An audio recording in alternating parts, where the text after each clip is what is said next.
Надворешна евалуација за работата на Универзитетот Гоце Делчев започна угледната Европска асоциација на универзитети. Станува збор за независна експертиза која асоциацијата ја прави на барање на угода, а е со цел унапредување на механизмите на функционирање на универзитетот. Надворешна евалуација на универзитетот по сите негови делови во поглед на неговата едукација, што ја прави со студентите, истражувачите активности, соработката со другите универзитети во Европа и во светот, соработката со стопанството, неговата општествена одговорност кон општеството во кое устојуваме и така. И мислиме дека ова е еден добар момент да се погледне угода во светлото на она што значи угода. Станува збор за втора надворешна евалуација на угода.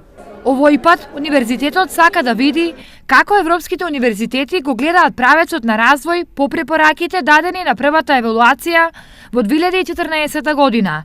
Претходната евалуација која беше направена пред 3 години имаше одредени, да кажеме, насоки во поглед на тоа што треба да се прави.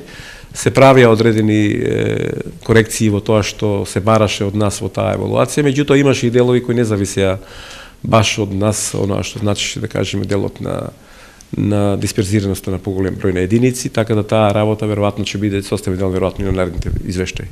Првата евалуација во 2014 година беше финансирана од угода, додека оваа е финансирана од Министерството за образование. Надворешните евалуации се составен дел од работата на сите европски универзитети, а тие представуваат најсовремена методологија за нивно развивање во правец на подобра едукација и научна дејност.